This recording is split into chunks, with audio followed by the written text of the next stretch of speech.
Hey everyone, welcome back to Reen English Channel.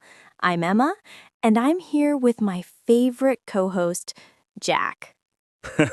Favorite co-host? I'll take that. Hey everyone, I'm Jack. Today's episode is super practical. We're going grocery shopping. But before we start, don't forget to subscribe our channel for more videos. That's right, we're talking all about English at the supermarket. Whether you're studying abroad, traveling, or just want to practice real-life English, this episode is for you. We'll go through everything from entering the store to talking with staff to checking out and even those funny little moments that always happen when you're shopping. Exactly. And of course, we'll share our own stories because who doesn't have at least one supermarket disaster story? Oh, I've got plenty. Let's get started. So, Jack, what's the first thing you usually do when you go to the supermarket? Honestly, I grab a cart, even when I think I don't need one. I always tell myself, I'm just getting a few things. But 20 minutes later, my arms are full and I regret it. I do that too. I always think I'll only buy milk and bread, but I end up buying way more. Snacks, fruit, maybe even a candle or something random. Exactly. Supermarkets are designed for that. You go in for one item, you leave with 20. It's like they have some secret plan to make you spend more. Oh, definitely. They put the essentials, like milk and eggs, all the way at the back, so you have to walk through the whole store. Smart marketing. But I actually enjoy walking around the aisles. It's kind of relaxing. Yeah, it can be if it's not too crowded. I like going early in the morning when it's quiet. Oh, same. I can't stand it when it's super busy, especially on weekends. People rushing everywhere, carts bumping into each other. It's chaos. Right? And someone's always standing right in front of the thing you need. Always. You say, "Excuse me," and they move half an inch. Or they pretend not to hear you. Supermarket manners, that could be a whole episode by itself. So before we even step inside, let's talk about making a shopping list. Are you a list person, Emma? Absolutely. If I don't make a list, I forget half of what I need and buy things I don't. That's so true. I used to go without a list and come home with weird stuff. Like one time I bought 5 cans of chickpeas and forgot toothpaste. That's so random. Yeah, a list really helps, and it saves time. Do you write it on paper or use your phone? I use my phone now. It's easier to update, and I can check it off as I go. Same here. I even organized my list by sections: fruits, vegetables, dairy, snacks. Oh, wow, you're organized. I just write everything in one long list. Hey, whatever works. But seriously, having a list also helps you avoid overspending. True, because you stick to what you actually need. Well, mostly. I still buy chocolate every time. Teasing. You can't resist, huh? Nope. Chocolate is essential. Okay, so we walk into the supermarket.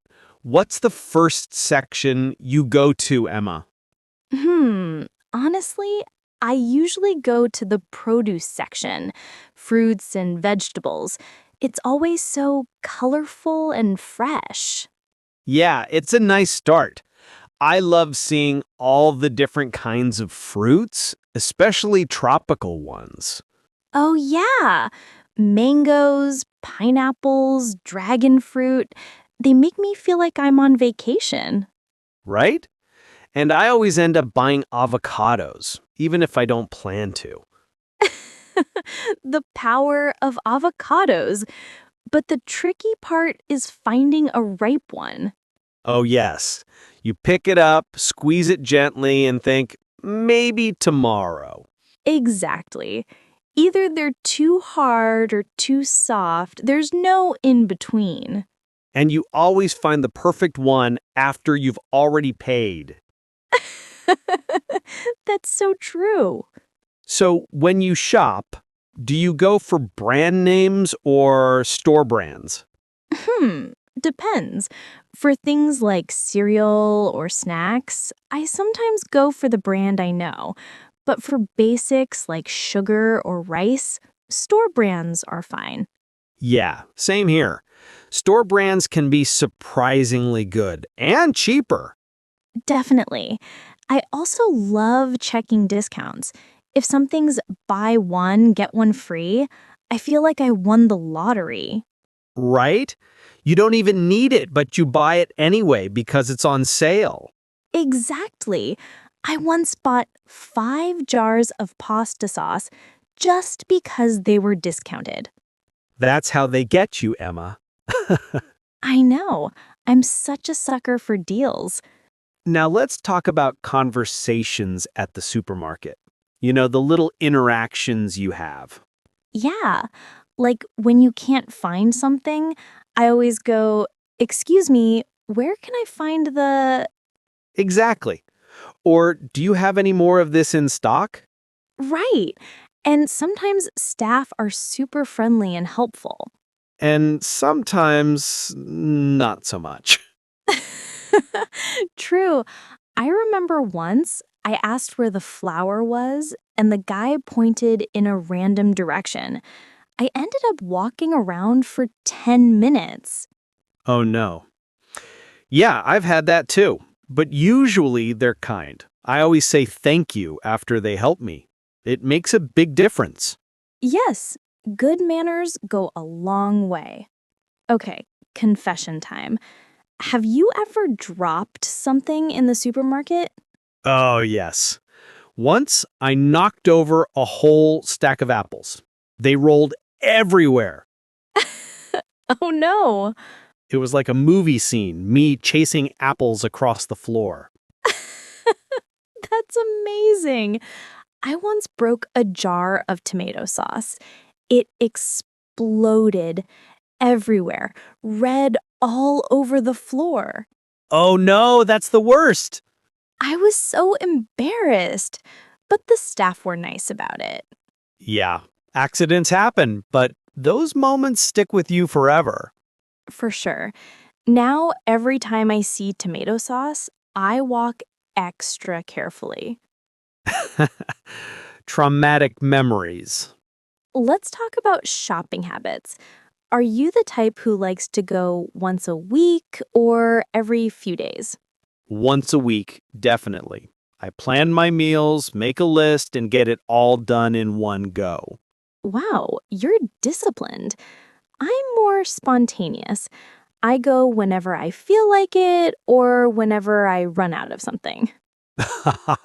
That sounds like me in college. I'd realize I had no food at midnight and run to the store in pajamas. Been there.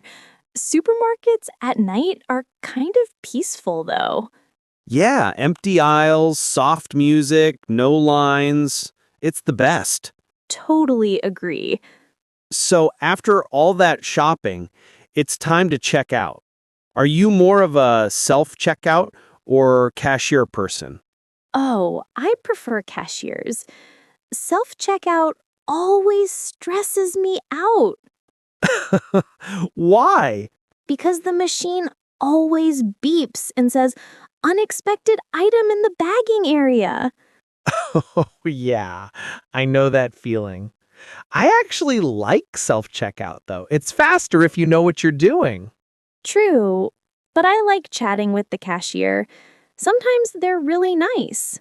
Yeah, especially the ones who recognize you. It feels friendly. Exactly. And it's polite to say, "Have a good day," when you're done. Always. It leaves a good impression. So, after you leave the store, do you go straight home? Usually, yeah, but sometimes I stop for coffee. I like sitting down after shopping. It's surprisingly tiring. Oh, totally. Walking around, carrying bags, waiting in lines, it's like a workout. Exactly. Grocery cardio. I love that. When you get home, do you put everything away right away? I try to, but sometimes I just leave the bags there for a while. Same. You buy all this food, then you're too tired to deal with it. Yes, and sometimes I even forget what I bought. Until you open the fridge later and think, oh, right, I got yogurt. Exactly. You've traveled a lot, right? How do supermarkets differ in other countries? Oh, a lot. In Japan, for example, everything is super clean and organized. And in France, people go shopping more often. They buy fresh bread and produce daily. Yeah, in some places, markets are still more common than big supermarkets.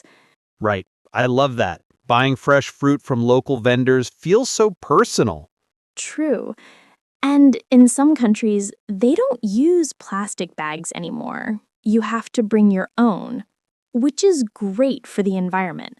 I always bring reusable bags now.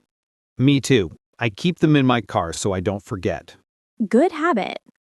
Before we wrap up, let's share a few shopping tips. Okay, number 1, don't shop when you're hungry. Oh, yes, you'll buy everything. Exactly. You go in for milk and come out with cookies, chips, and cake. So true. My tip, plan your meals before shopping. It helps you buy only what you need. That's a good one. And also, check expiration dates. Yes, especially for dairy and meat. And maybe the most important one, be kind to the staff. They deal with a lot every day. Couldn't agree more. Well, that was a fun and practical chat. Yeah. Who knew we could talk about supermarkets for 2 hours? I know, but it's true. The supermarket is a place full of daily English moments. Exactly. You practice speaking, listening, and even cultural skills. So, next time you go shopping, listen to this podcast again and notice how much English you can use. Great idea. And remember, even a simple trip to the supermarket can help you learn. That's right. Thanks for listening, everyone. Until next time, happy shopping! And keep practicing your English. Bye for now. Hey everyone, welcome back to Reen English channel. I'm Emma, and with me, as always, is my awesome co-host, Jack. Hey, what's up, everyone? I hope you're ready for today's topic. It's one of my favorites. But before we start, don't forget to subscribe our channel for more videos. Mine too. Today we're talking about English at the cinema. Movies, popcorn, big screens. It's such a fun topic.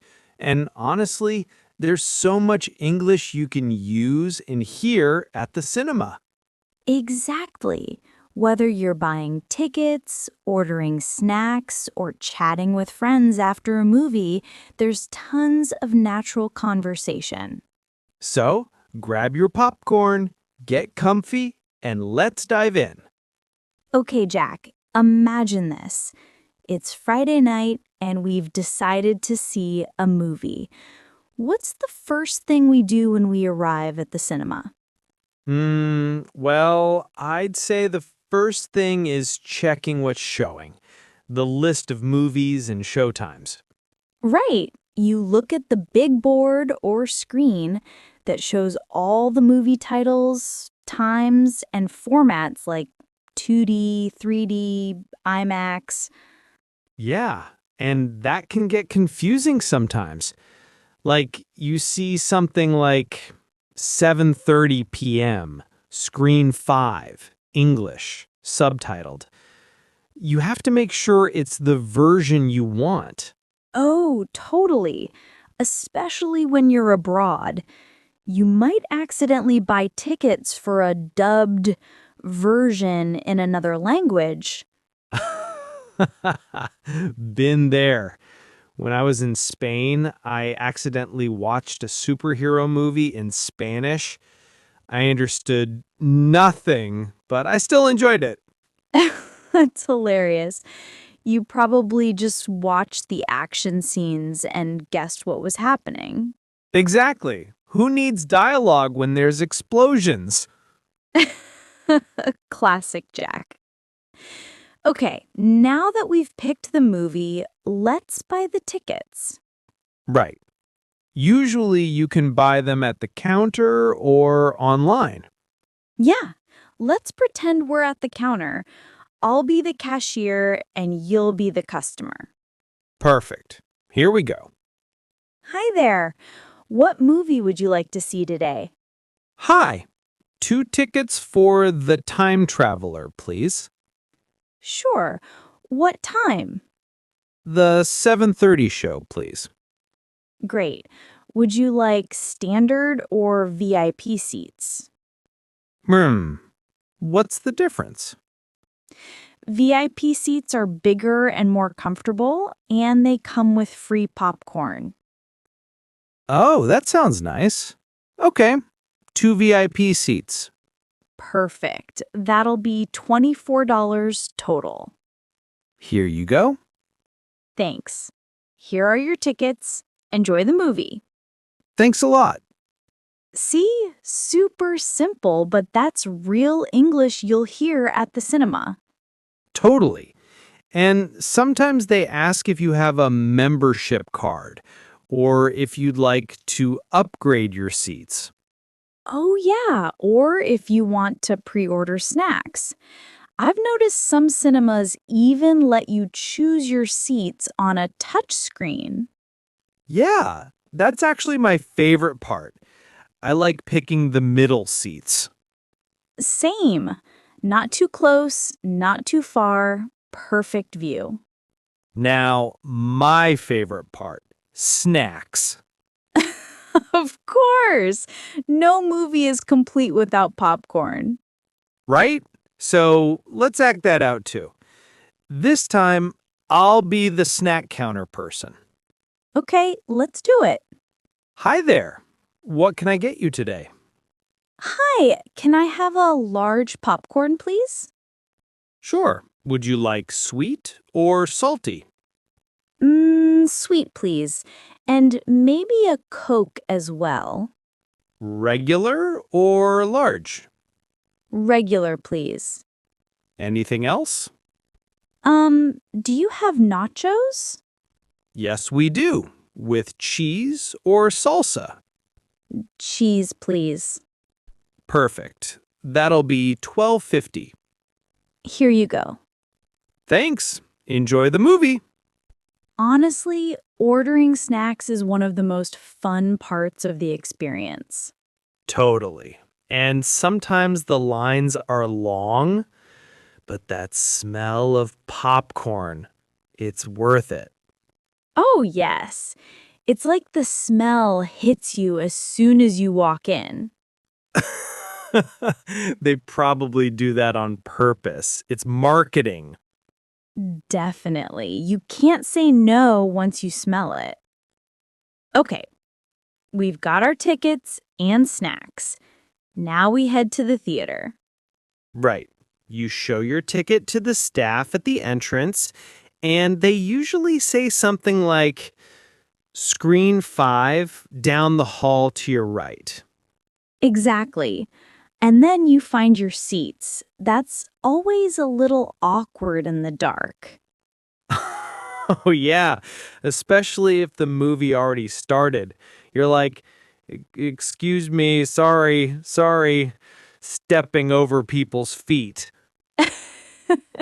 Yes, and trying not to spill your popcorn.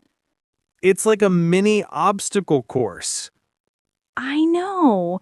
But once you sit down, it's worth it. The lights dim, the music starts, such a cool atmosphere. Totally. I love that moment right before the movie begins. It feels exciting. Yeah, the trailers come on, everyone gets quiet, and you just sink into your seat. Okay, so now we're watching the movie. What are some English expressions or habits we can talk about here? Well, one big thing is movie etiquette, like not talking during the film. Oh, yes. That's so important. Nobody likes the person who whispers the whole time. Exactly. Or the person who checks their phone, that bright screen ruins it for everyone. I once sat behind someone who kept texting. It was like watching two movies, one on screen, one on their phone. That's so annoying. But it's funny how movie behavior is kind of universal. Everyone knows you're supposed to be quiet. Yeah. Though I admit I do laugh out loud during comedies. Oh, me too. Sometimes the whole theater laughs together. That's the best feeling. Yeah. It's like sharing a moment with strangers. Exactly. That's why I love the cinema. It's a shared experience. Okay, story time. Have you ever had a funny or weird experience at the cinema? Oh, yes. Once my friend and I went to see a horror movie, and she screamed so loud that the people behind us laughed the entire time. That's great. Did she hide her face the whole movie? Yep, she spent most of the film behind her popcorn bucket. Classic. I once went to see an action movie, and halfway through, the power went out. Everything went dark, and everyone gasped. Oh no. The lights came back after a few minutes, but they had to restart the movie. It was actually kind of fun, like an unexpected intermission. That's a story to remember. Yeah, and one time I sat next to a kid who kept asking his mom questions every 5 minutes. Oh no. Who's that? What happened? Why did he do that? Exactly. It was cute at first, then not so much. All right, the movie's over, lights are on. What's the first thing you usually say after a movie, Jack? Usually, wow, that was awesome. Or, what did you think? Yeah, the classic post-movie question. So, did you like it? Exactly. And then you get into your opinions, like, I loved the ending, or that plot twist was crazy. Or it was good, but the pacing was a bit slow. Oh, the film critic comes out. Exactly. Everyone becomes a movie critic after the credits roll. True. And sometimes you overhear other people talking about it as you leave. That's always fun. Yeah, like little mini reviews happening all around. Let's talk about favorite genres. What kind of movies do you like, Emma? I love dramas and romantic comedies. Something that makes me feel something, laugh or cry. Yeah, you've always liked emotional movies. True. What about you? I'm a big fan of sci-fi and thrillers. I like stories that make me think or surprise me. Oh, like Inception or Interstellar? Exactly. Mind-bending stuff. Yeah, those are cool. I also love animation. They're not just for kids. Oh, totally. Pixar movies always make me cry. Same. Up destroyed me emotionally. That first 10 minutes, brutal.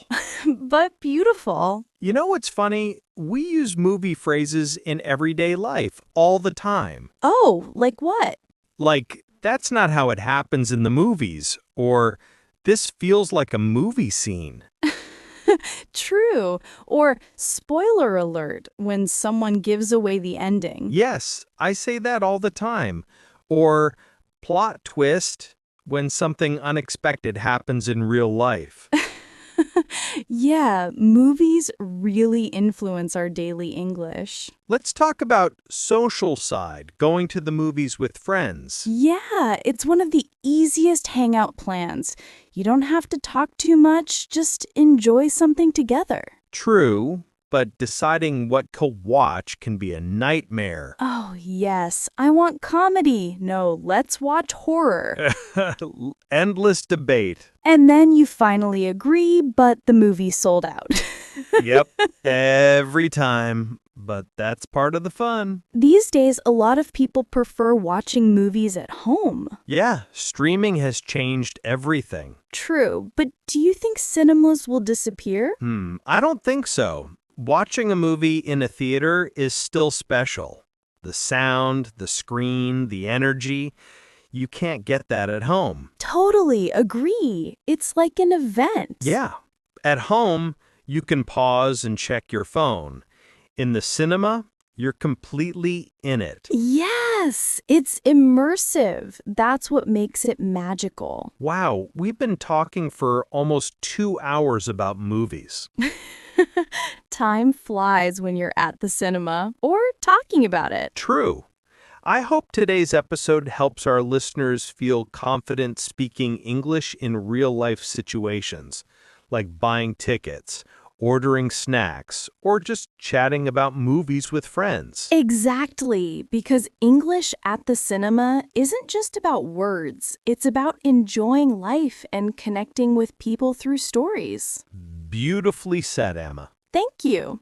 So everyone listening, next time you go to the movies, pay attention to the English around you. You'll be surprised how much you understand now. And maybe you'll even use some of the expressions we talked about today. That's the goal. Thanks for joining us on Reen English Channel. Don't forget to follow, share, and tell us what's your favorite movie. Cheers, everyone, and have a great time at the movies.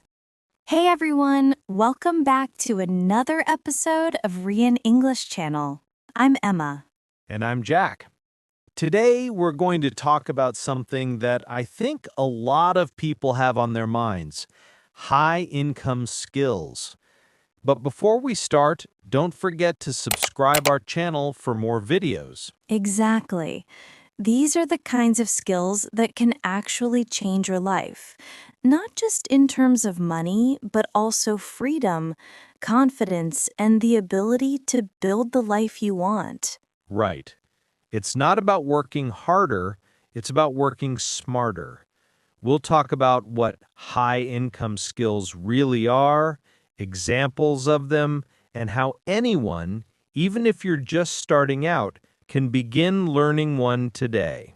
So if you've ever wondered, what skill can help me earn more money or quit my job someday? This episode is for you. Let's start by defining it. Emma, when you hear high-income skill, what comes to mind? I think of something that doesn't depend on a company paying you a salary. It's a skill that you can use to create value and get paid for that value directly. Exactly. It's not about a specific job. It's about being valuable in the marketplace. Yes, for example, writing, public speaking, sales, coding, digital marketing. Those can all be high-income skills, depending on how you use them. Right. The interesting thing is, these skills often don't require a college degree. They require time, practice, and the right mindset. That's true. Many people make more money freelancing or consulting with one high-income skill than they ever did in a 9-to-5 job. Let's talk about why it's important. Why do people need to develop high-income skills today? Because the world is changing fast. Job security isn't what it used to be. Having a high income skill means you're not stuck waiting for a promotion or depending on one company. Totally. It's like insurance for your career. You control your income, not someone else. Exactly. And when you have a valuable skill, opportunities start to come to you. People look for you instead of the other way around. That's powerful. You can live anywhere, work with anyone, and even set your own prices. Yes, but the key is it starts with skill, not luck. Let's give some examples. What are a few high-income skills that are in demand right now? Okay, I'll start. One big one is copywriting, the ability to write words that sell. Every business needs it. Websites, ads, emails, social media posts. Absolutely. Good copywriters can charge hundreds or even thousands of dollars for a single project. Another one is public speaking or communication coaching. If you can help people express ideas clearly, that's gold. I'd add sales. No matter what industry, people who know how to sell ethically and effectively are always valuable. Yes. And then there's digital marketing, things like SEO, ads, social media strategy. And let's not forget coding and software development. With AI and tech booming, skilled developers are in demand everywhere. Right. And video editing and content creation are growing too. YouTube, TikTok, podcasts. If you can help people grow online, you can make a lot. Let's shift gears for a second.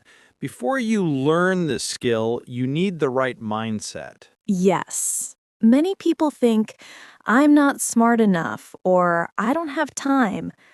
But really, the people who succeed are just the ones who commit to learning consistently. Right. The biggest difference between a $10 an hour job and a $100 an hour skill is how you think about your time and learning. Exactly. Instead of spending hours scrolling on your phone, you can spend 1 hour learning something that makes you valuable. And it doesn't happen overnight. You might need 6 months to 1 year to become really good, but after that, your income potential multiplies. That's what I love about this topic. It's long-term thinking. So if someone's listening right now and they're thinking, okay, I want to learn a high-income skill, but I don't know which one, how do they decide? Good question. I'd say start with 3 questions. 1, what do you enjoy doing? 2, what are you naturally good at? And 3, what problems can you solve for people? Exactly. If you can find where those 3 overlap, that's your gold mine. Yes. For example, if you love design, you can learn UX UI. If you love writing, try copywriting. If you love numbers, learn data analytics. And you don't have to be perfect at first. The skill grows as you practice and get feedback. Totally. And if you choose something that excites you, you'll stay motivated long enough to get good at it. Let's talk about learning. What's the best way to develop a high-income skill? I think practice is everything. You don't need to read 20 books before you start. Learn a bit, then apply it right away. I agree. For example, if you want to be a copywriter, don't just study theory, start writing real ads or emails for local businesses. Yes, and take feedback seriously.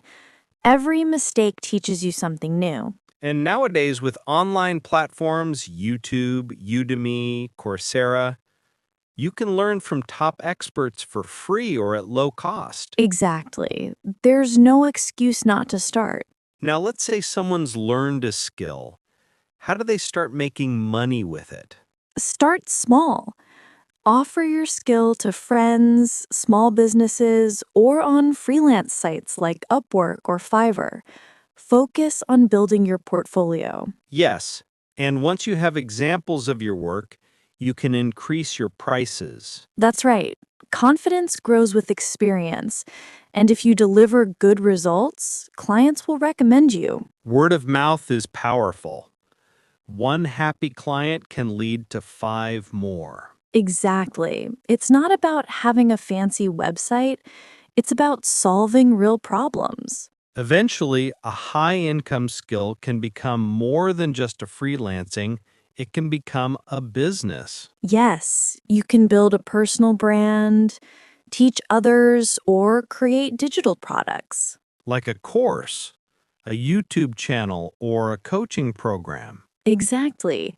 That's when you move from trading time for money to creating leverage, getting paid even when you're not working. That's financial freedom. And it all starts with one skill. Let's wrap up with something motivational. What's one thing you'd say to someone starting their journey? Don't rush it. Learn deeply, not just quickly. Focus on mastering one skill instead of jumping between 10. That's excellent advice. Consistency beats speed every time. And remember, every expert was once a beginner who decided to start. Yes. So if you're listening today, think about what skill excites you and take that first step today. Because in 3 years, you could be living a completely different life, all because you decided to learn something valuable. Perfect way to end the show. Thanks for joining us today, everyone. We hope you enjoyed this episode. Don't forget to follow, share, and start building your high-income skill. See you in the next one. Hey everyone, welcome back to another episode of Reen English Channel. I'm Emma. And I'm Jack. Today, we're diving into a really exciting and personal topic, talking about your future goals. But before we start, don't forget to subscribe our channel for more videos. Yes, this is one of my favorite topics because it helps people reflect on what they want in life and practice expressing it in English. Exactly. We all have dreams, some big, some small, but when you can talk about them clearly, it builds confidence, motivation, and of course, your English fluency. Totally agree. So, Jack, let's start simple. What comes to your mind when you hear future goals? For me, future goals are like a personal map. They guide you where you want to go in life. Without goals, it's easy to feel lost. That's true. And the nice thing is, goals don't have to be huge, like, I want to be a billionaire or I want to travel to Mars. It can be something small but meaningful, like, I want to learn English fluently or I want to be more confident. Exactly. Sometimes the small goals are the most powerful because they shape your habits. Speaking of habits, do you remember that episode we did about the miracle morning? Yes, that one was great. We talked about how small daily actions lead to big changes.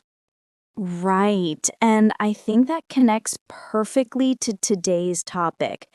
Goals are just dreams with deadlines and habits that keep you on track.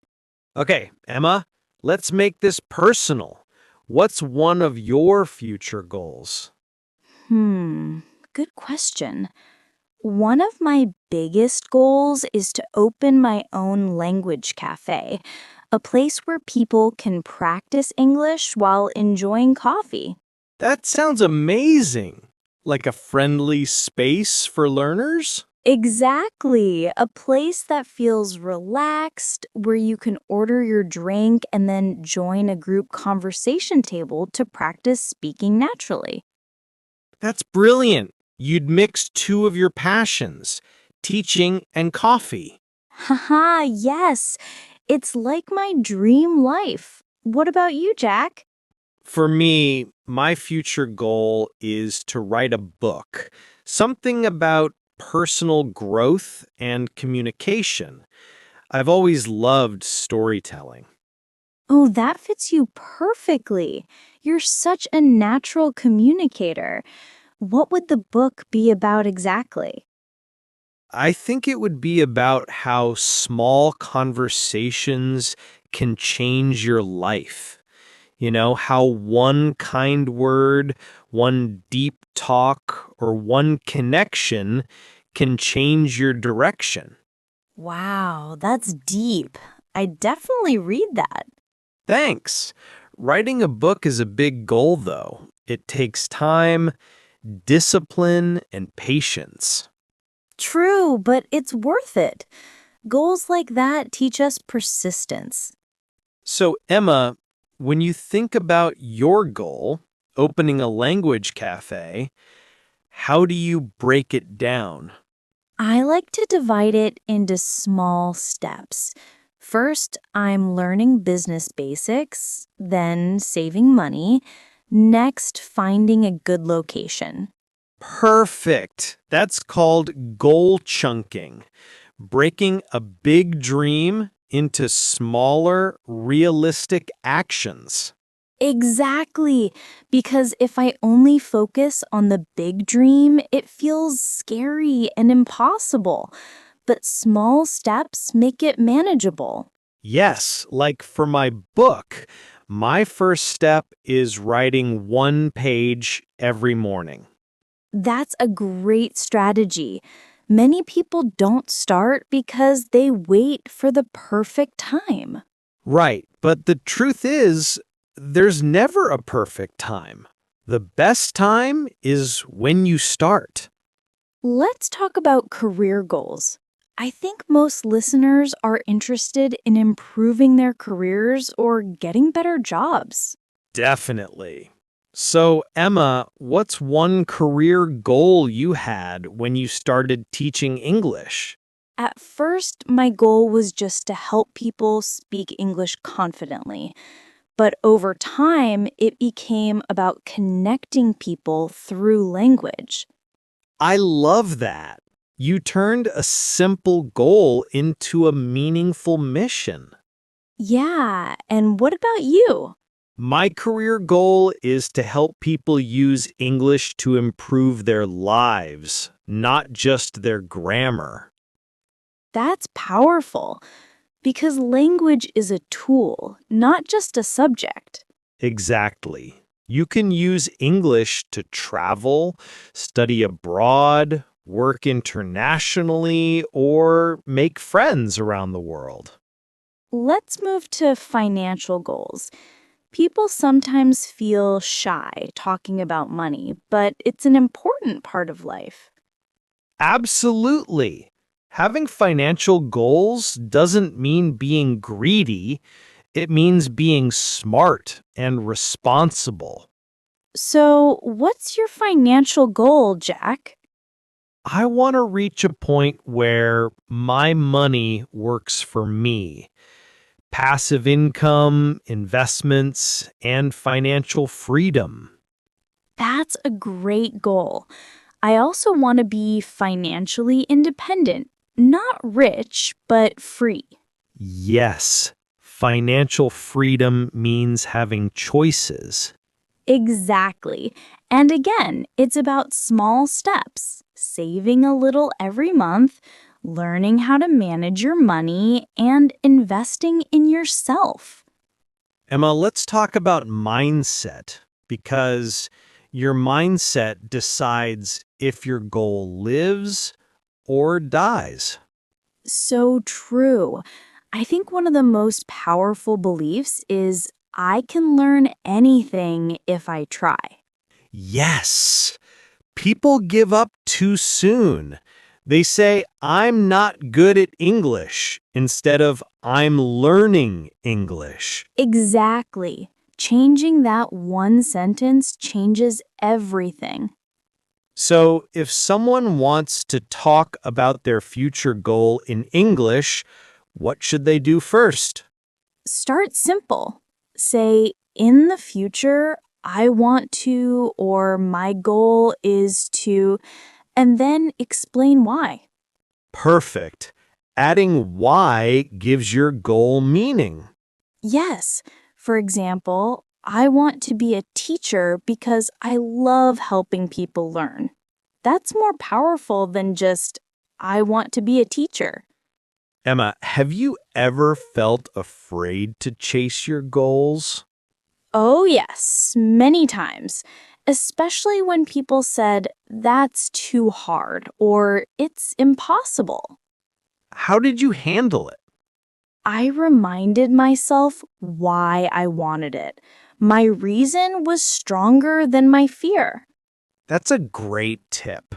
I've learned that fear is normal. It means you're doing something meaningful. Exactly. If you're never scared, you're not growing. And the best part is, once you start, fear gets smaller. Totally. Action kills fear. So, for everyone listening, take a moment and think, what is your future goal?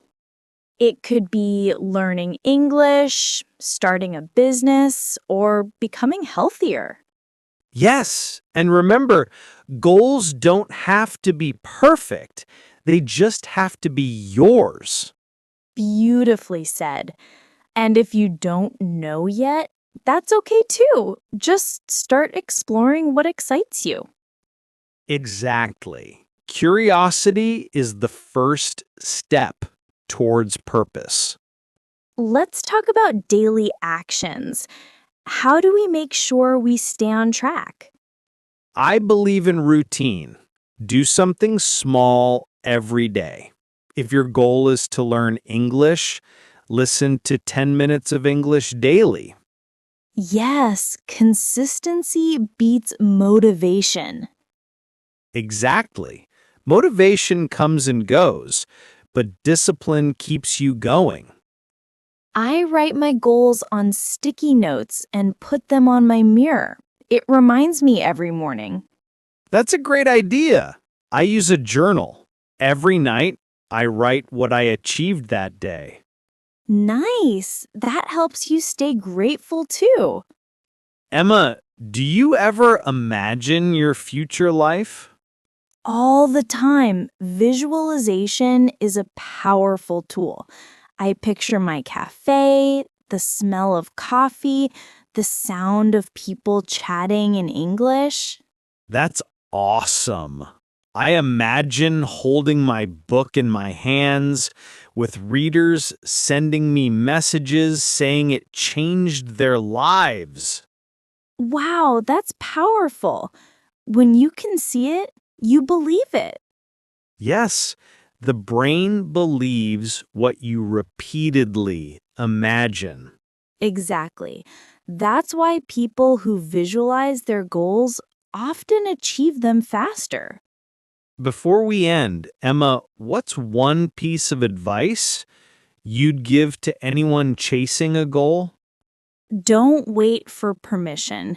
You don't need anyone to say, go for it. Start now. Perfect. My advice is believe in progress, not perfection. Yes, even small progress is success. And remember, the journey itself teaches you more than the goal ever will. Beautifully said. Well, everyone, that's all for today's episode. Talk about your future goal. We hope you feel inspired to think, dream, and speak about your goals in English and in life. Thanks for joining us. Keep learning, keep dreaming, and we'll see you in the next episode. Bye, everyone! Hey everyone! Welcome back to another episode of Rian English Channel. I'm Emma. And I'm Jack. Thanks for joining us today. We're so excited about this one because we're going to talk about something that makes almost everyone smile, holidays. But before we start, don't forget to subscribe our channel for more videos. Yes, who doesn't love talking about holidays, right? It's one of those topics that instantly makes people happy and relaxed. Exactly. And it's also one of the best ways to practice English.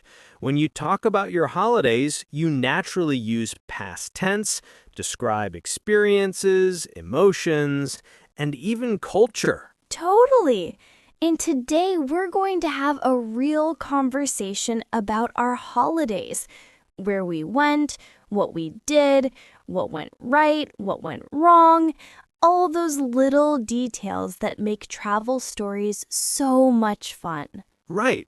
And as you listen, try to imagine you're part of this conversation.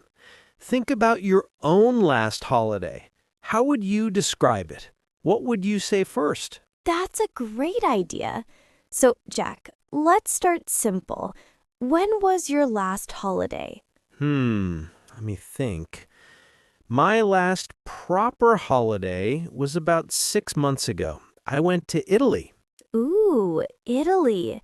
That sounds amazing. Where exactly did you go? I went to Florence and a small village in Tuscany.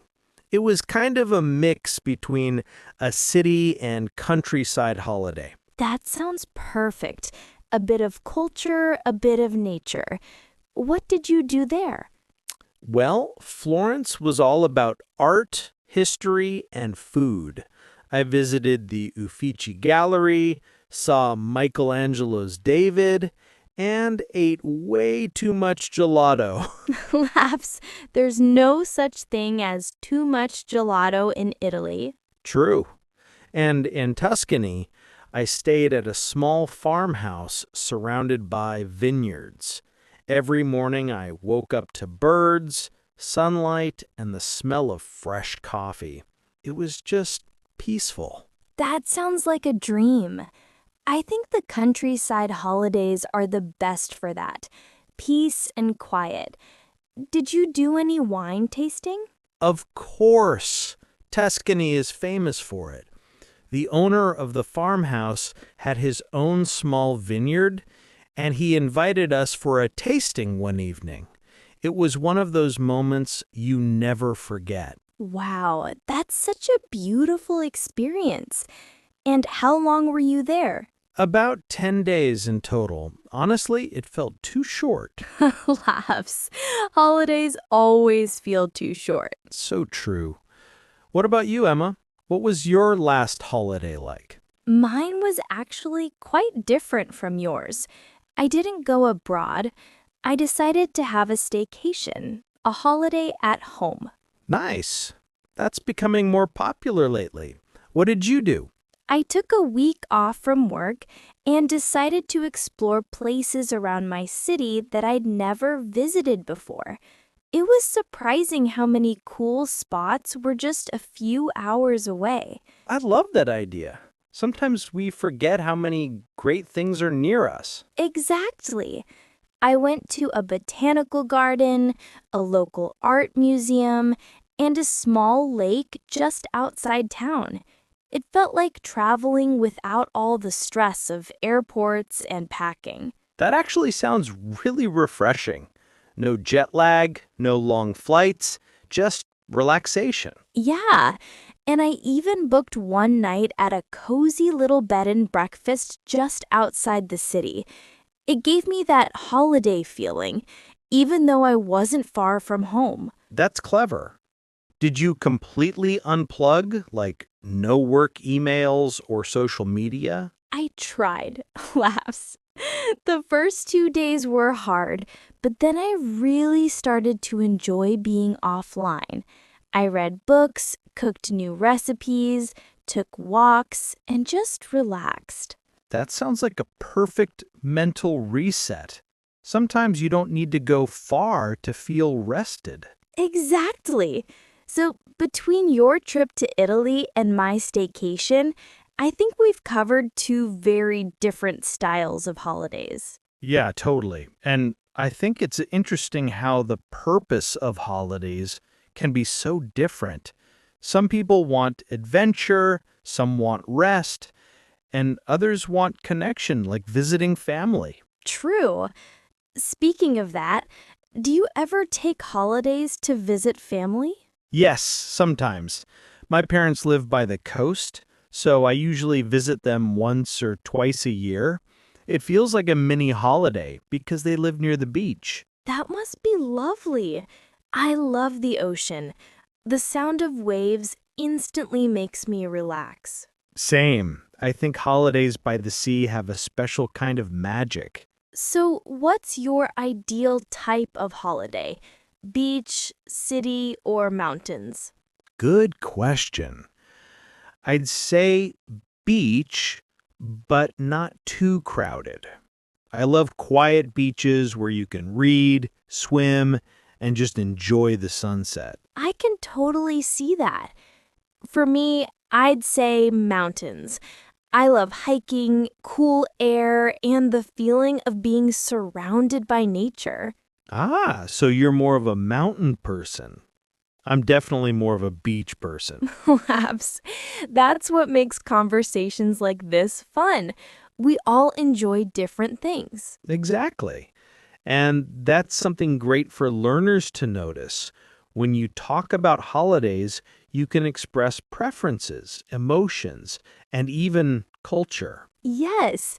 And you can also compare, like, I prefer the mountains to the beach, or I enjoy quiet places more than busy cities. So, Emma, if money and time were no problem, where would your dream holiday be? Oh, wow, that's hard. I think I'd go to Japan during cherry blossom season. Oh, that's a great choice. Japan looks beautiful that time of year. Yeah, I'd love to see the temples, the food markets, and just experience their culture. Yeah, what would about you? Hmm, I think I'd go to New Zealand. I love nature and outdoor activities, and the scenery there looks unreal. Yes, mountains, lakes, beaches. It has everything. Totally. And since we're dreaming, I'd probably rent a camper van and drive around the whole country. That sounds like such a fun adventure. Yeah, the kind of holiday you remember forever. You know, it's interesting. Holidays often teach us something. Like, even if you just relax, you learn about yourself. That's so true.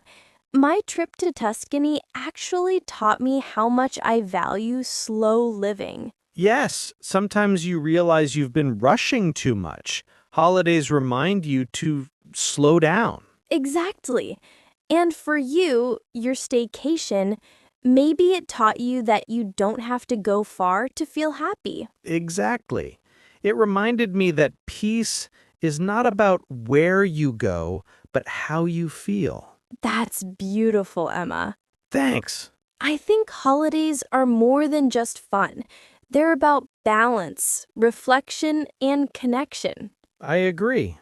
And even planning a holiday gives you something to look forward to. Yes, sometimes planning is half the fun. Laughs until you have to pack. Oh, yes. Packing, the most stressful part.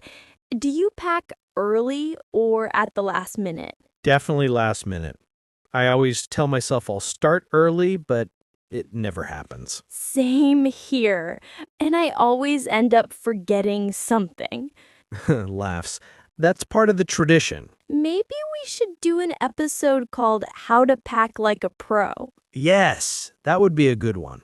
So, before we wrap up, Jack, what's one holiday memory you'll never forget?